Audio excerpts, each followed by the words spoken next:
Hello, I'm Alice Gerlach, and here's the latest update from Spectrum Autism News.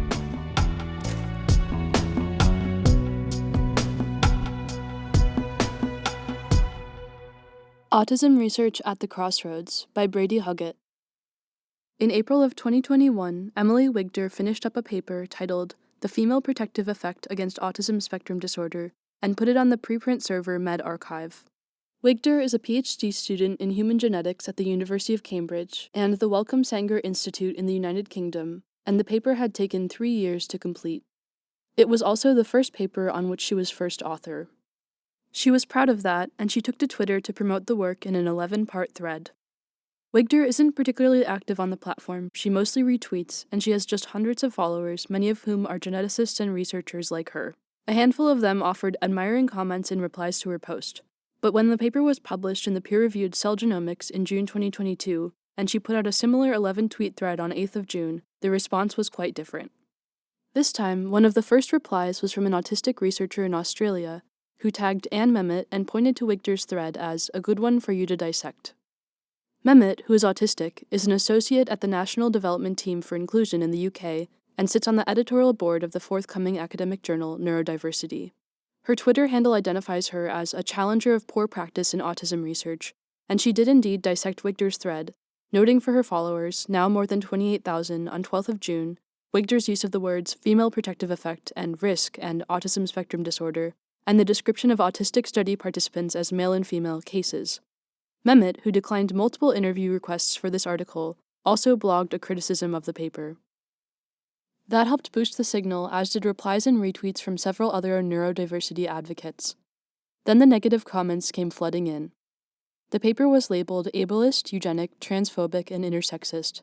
One person tweeted that Hitler and his army of eugenicist scientists would be proud of Wigder. One called it shit science.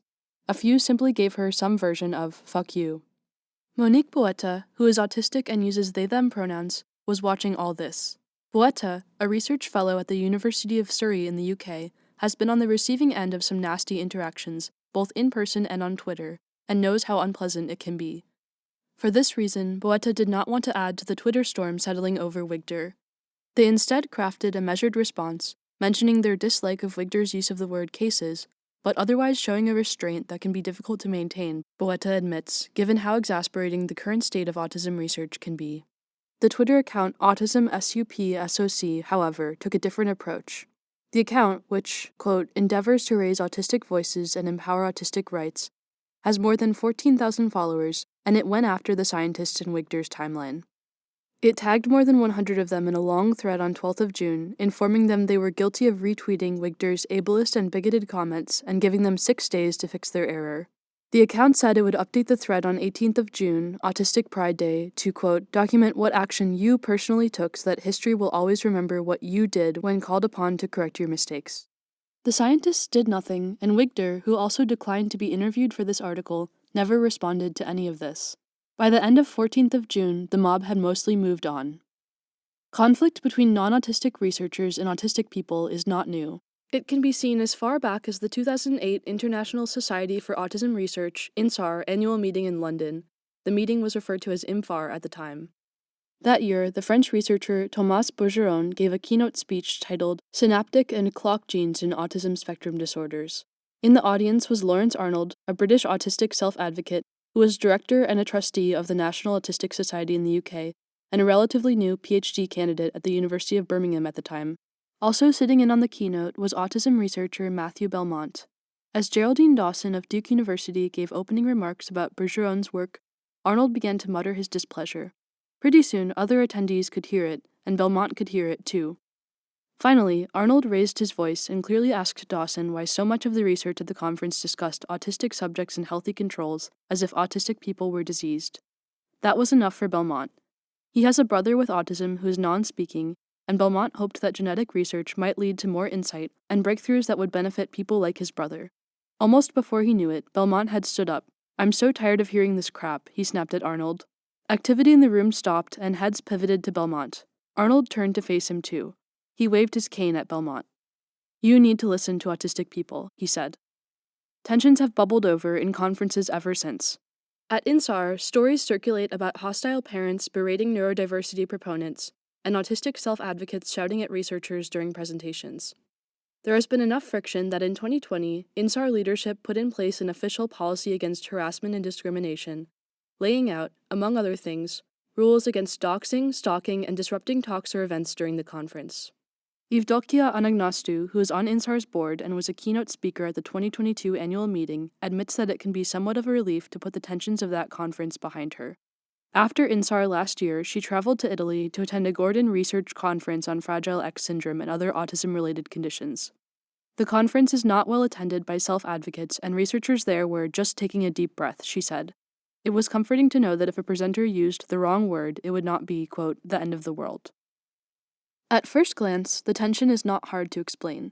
After decades of exclusion from the decision-making process that affected their very lives, some autistic people began fiercely fighting for a seat at the table.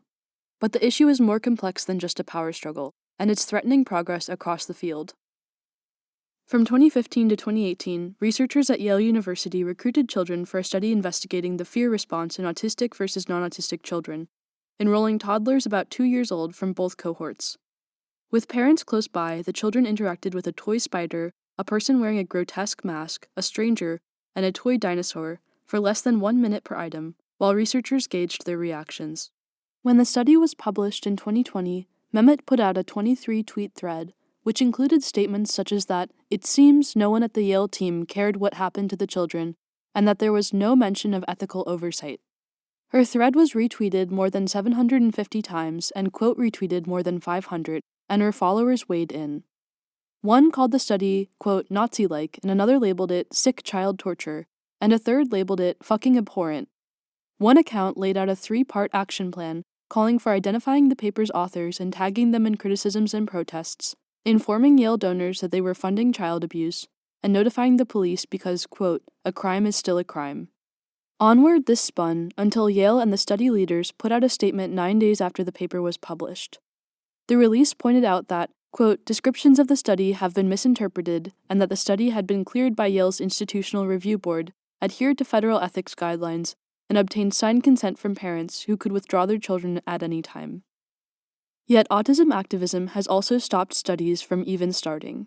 The Spectrum 10K project was announced in August 2021, with a plan to collect the genomes of 10,000 autistic people living in the UK and biological family members where possible via saliva sample, as well as request that participants complete a questionnaire. It was launched with considerable fanfare, or propaganda depending on your viewpoint, and the reaction from the autistic community was immediate. An online petition called Stop Spectrum 10K soon appeared on change.org, as well as a Boycott Spectrum 10K Facebook page and Twitter account. The hashtag Stop Spectrum 10K circulated. There were some concerns about the study's lack of transparency around its aims, and worries over conflicts of interest, consent issues, and the long-term use of biodata gained from the saliva samples. But the reaction also contained a darker undercurrent. Some commenters said Spectrum 10K would be used for genocide or to, quote, stop autistic people from being born in the future, or to, quote, wipe out autistics with high support needs. Perhaps most troubling for the science community, Mehmet singled out researchers associated with the project by name to her followers. Autistic self-advocate Pete Warmby used a similar tactic, tweeting out a screenshot of the accounts that Spectrum 10K followed to his thousands of followers. That summoned the troops. Some researchers associated with the study were targeted in blog posts and Twitter threads that ripped apart their credentials and incorrectly summarized their work. Because the Autism Research Center is part of the University of Cambridge, which is publicly funded, the team and their collaborating National Health Service sites received numerous Freedom of Information Act requests for details of the study, the team's email exchanges, and internal communications. Spectrum 10K was paused amid this noise, less than 3 weeks after its initial announcement. An ethics board investigated and asked for modifications, and the study was cleared to resume in May 2022. But the blowback highlighted a larger problem. A researcher from the UK who asked not to be identified for fear of being targeted told me that singling out of specific researchers around the Spectrum 10K project felt ominous. Watching it, he worried that young scientists would be spooked straight out of the field, and he said he knows people who've either left academia or just gone to study something else because of the toxic environment around autism research. Another researcher in the UK, who also asked that her name be withheld, echoed those statements. She too had observed the Spectrum 10K drama and had seen younger researchers consider a move sideways away from the autism field. With PhD students, it's still easy to switch into a field where the dialogue around the research is less vitriolic, she said. So why wouldn't you? Yet the hostility in autism research is not only aimed at non-autistic researchers. Boeta, who had also considered leaving the field, said there have been quite a few autistic graduate students, research associates, and PhD colleagues who have walked away from their academic dreams because they find the language, literature, and environment around autism research to be traumatic, and because of hostility from non-autistic researchers. These young academics end up sitting in my office, sitting on a Zoom call, crying, having some sort of breakdown, and leaving the field, Boeta said. And the problem is no one talks about it. No one notices. Indeed, these days, working in autism research can feel like life on the other side of the picket line for autistic and non-autistic alike. Brian Boyd, professor of education at the University of North Carolina at Chapel Hill, has been thinking about the current environment, too. He was at the Autism Europe International Congress in October 2022 in Krakow, Poland, where an attendee repeatedly told presenters during the Q&As that his autistic child has not benefited from their kind of research. The fact that this attendee made this speech during multiple sessions, including keynotes, made it seem more like an agenda than a spontaneous statement, and it set a tense tone for the meeting. Boyd knows that younger researchers want to, quote, figure out how to partner with autistic stakeholders, but he worries that tense audiences like this and online bullying may keep early career researchers from getting into the autism space, quote, because they're afraid of being cancelled. You make one mistake, he said, and all of a sudden, your name is thrown out there and you're the worst person in the world. Amy Lutz has 5 children, including her autistic son, Jonah. She considers him profoundly affected by his condition. Jonah would sometimes elope as a boy, disappear from the house to wander on his own. Multiple times, the family found him walking on a nearby busy road, playing with his iPod, traffic stopped in both directions. He was also self-injurious at times and aggressive, hitting Lutz and other adult family members. It was his aggression that led the family to bring Jonah to the Kennedy Krieger Institute in Baltimore, Maryland. He went in at age 9 and stayed for nearly a year. His behavior was initially improved when he came home, but it wasn't until he began regular electroconvulsive therapy at age 11 that he truly began to stabilize, Lutz said. And although Jonah still sometimes hits himself or bites his hand when he's upset, this is a tiny fraction of the harmful behavior he used to exhibit. But he still lacks safety awareness, Lutz said. When Jonah was 16, the family tried, for once, to have a proper vacation, a cruise. The trip began in Baltimore, but the ship had barely left port before Lutz realized they had miscalculated. As the family walked around the top deck, with Lutz explaining to Jonah parts of the ship and their plans for the week, he noted the water, the Atlantic, all around them. "Swimming," he said. No, his parents told him, and pointed to the still unfilled pools. "We can swim in those when they're ready." A few minutes later, he simply made a break for the railing. Lutz's husband had to take him out with a flying football tackle, she said. The rest of the trip was constant surveillance to keep Jonah from going overboard. "You're never very far from a railing on a cruise ship," Lutz said. Jonah is 24 now. He will almost assuredly need a caregiver for the rest of his days. Lutz herself has already dedicated her personal and professional life to him. She has a PhD from the University of Pennsylvania in the history and sociology of science, and is a founding board member of the National Council on Severe Autism.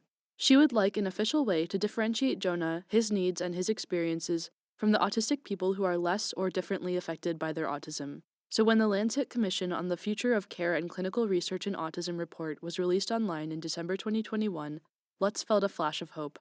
The 53-page report was chaired by Catherine Lord and Tony Charman, and it included another 30 co-authors. It aimed to investigate how best to meet the needs of autistic people and families around the world in the next 5 years, was put together by stakeholders on 6 continents, and included perspectives from clinicians, healthcare providers, researchers, parents, advocates, and self-advocates. Among its many recommendations, it suggested that profound autism be used as an administrative term for autistic people who need 24-hour access to an adult if concern arises, are unable to be left alone in a residence, and cannot take care of daily adaptive needs. The Commission acknowledged these people would likely have an IQ below 50 or limited language or both, thereby defining profound autism by intellectual or language disability, and it estimated that this description would fit between 18 and 48% of the autistic population worldwide. Those people would look a lot like Jonah, and this seemed like progress to Lutz. She tweeted about the report, calling it big news. Her tweet was met with pushback from more than 24 Twitter accounts that proclaimed an autistic identity. And there was broader pushback against the report itself, too. Within 2 months of the Lancet report's online publication, the Global Autistic Task Force on Autism Research, some 24 autistic groups from around the world, published an open letter to the Commission, criticizing, among other things, the proposed use of the term profound autism, calling it highly problematic.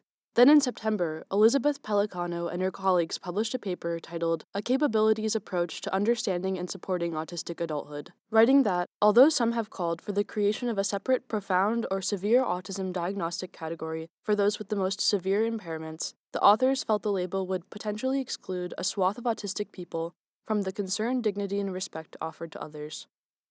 Self-advocates and others lauded Pellicano's work. Her tweet on the paper received more than 1,600 likes.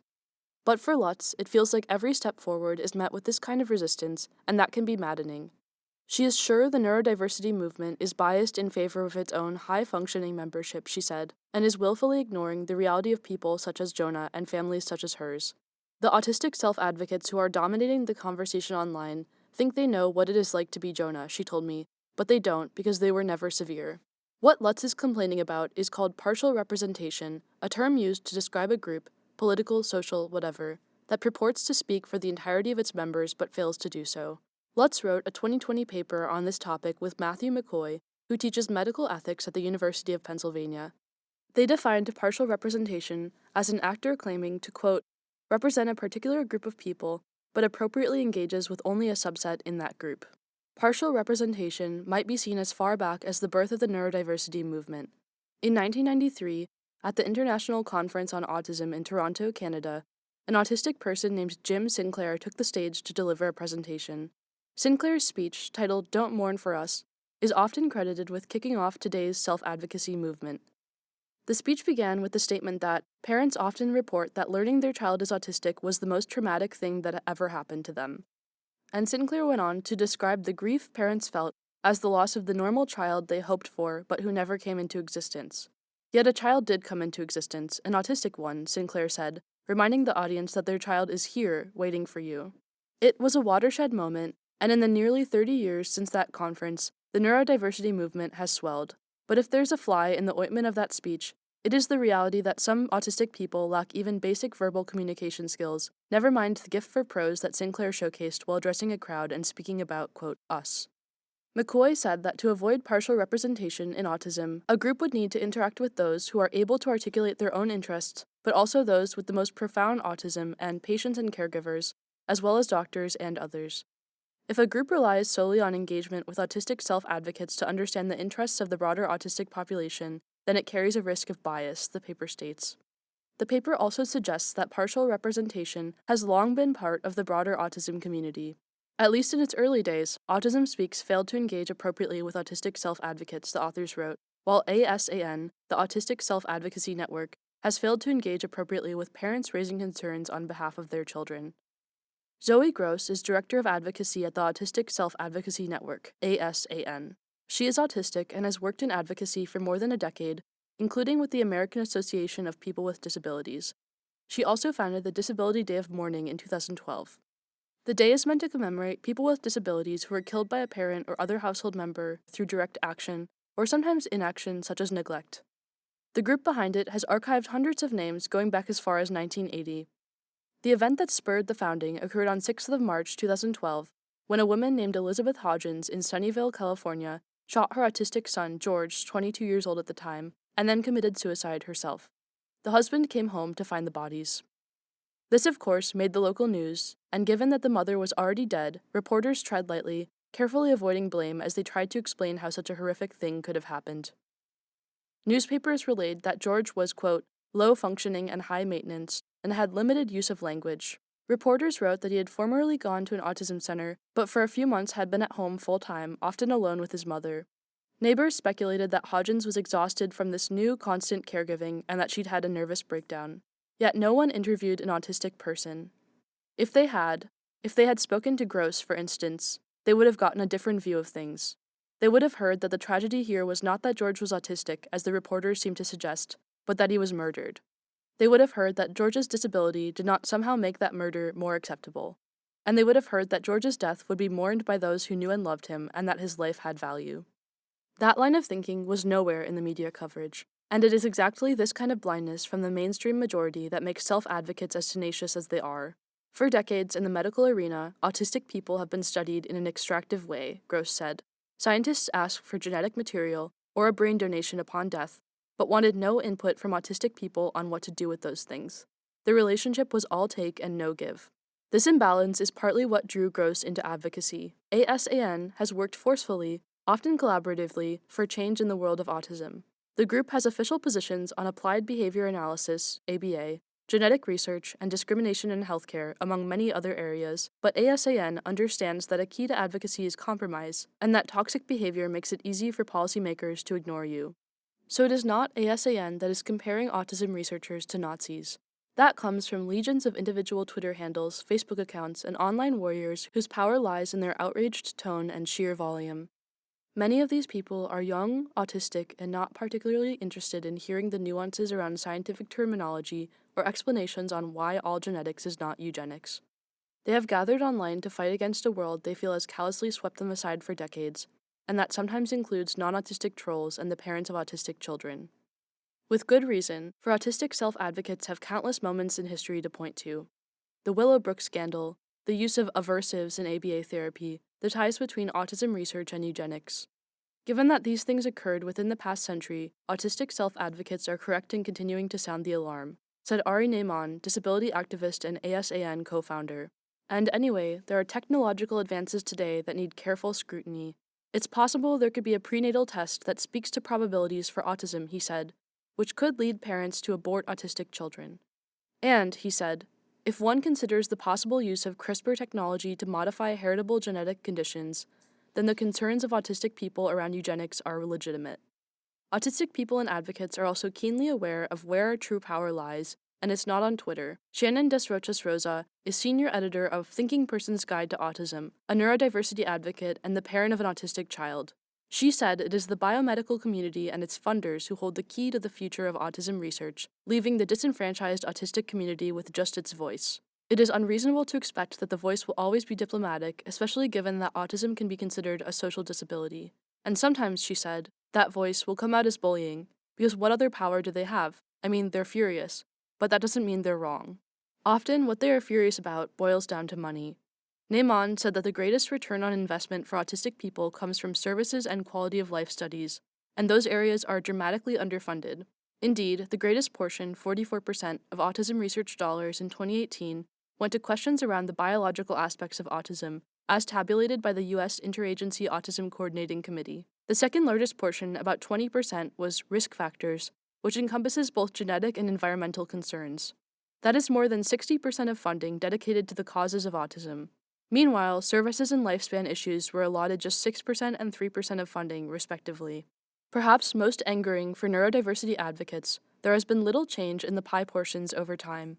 In 2008, 55% of autism research funding, $123 million, was pointed at risk factors and biology questions, whereas only 6%, $11.5 million, went to services and questions around the lifespan of autistic people.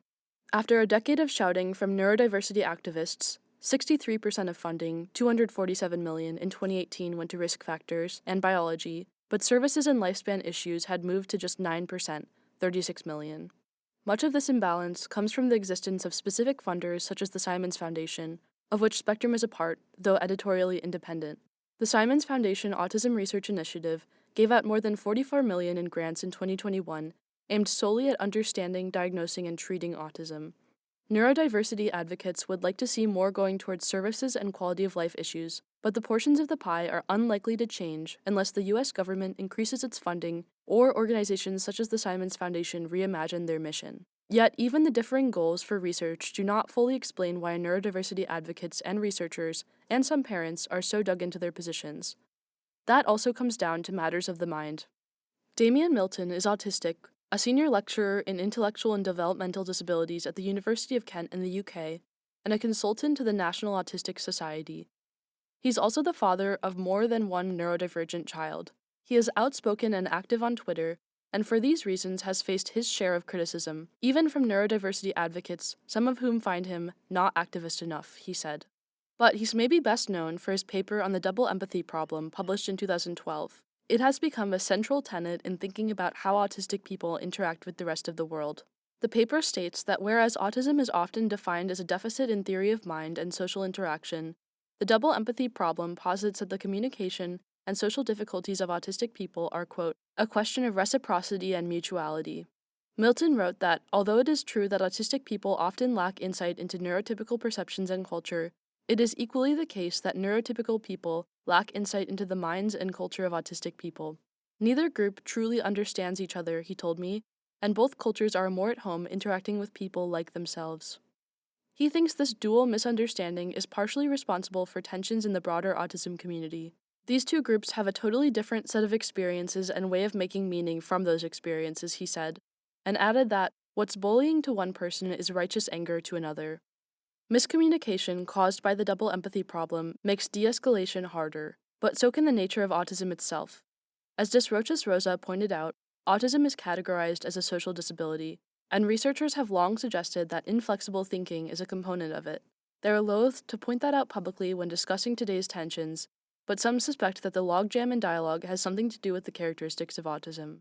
But there is another theory, too. Both sides openly acknowledge the online bullying, yet neurodiversity leaders and social media accounts with large followings have done little to curb it.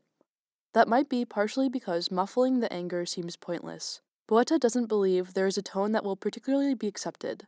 Autistic people are forever dismissed as too angry, too irrational, biased, easy excuses researchers use to discount what autistic people are saying, Boetta said. So what is the point of trying for a more acceptable way of speaking? It won't matter. It might be tempting to view the autism community as three distinct warring factions: autistic self-advocates, non-autistic parents, and non-autistic researchers. It is not that simple. There are non-autistic researchers aligned with the neurodiversity movement. There are autistic applied behavior analysis therapists. There are parents of autistic children who support a mix of views.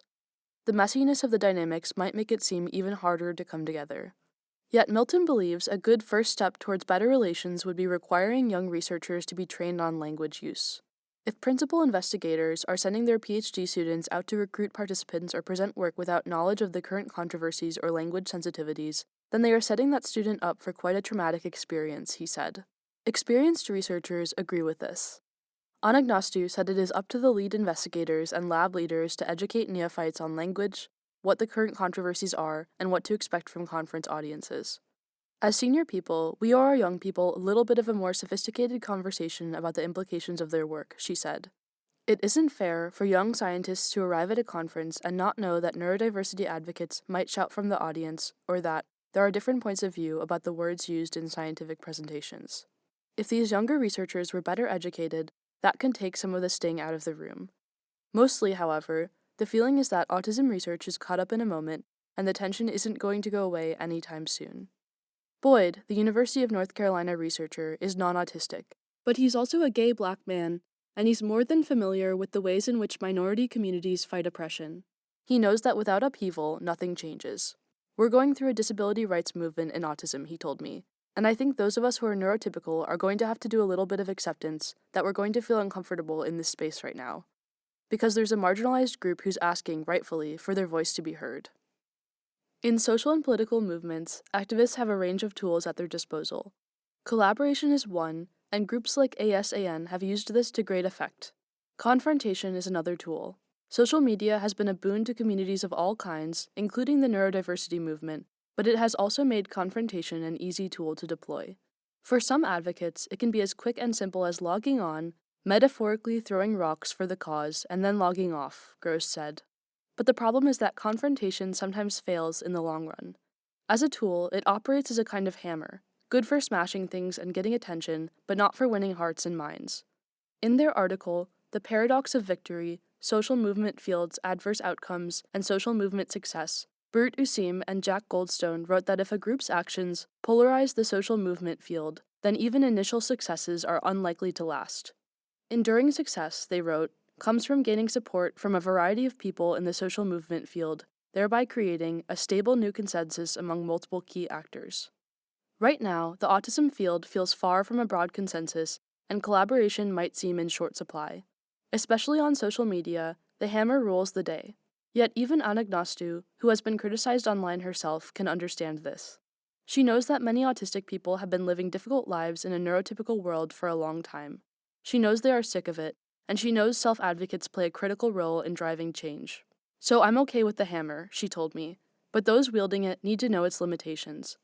The minute you equate my work with Nazis, it is very hard, as much as I try to see that position with respect, not to feel personally attacked, she said.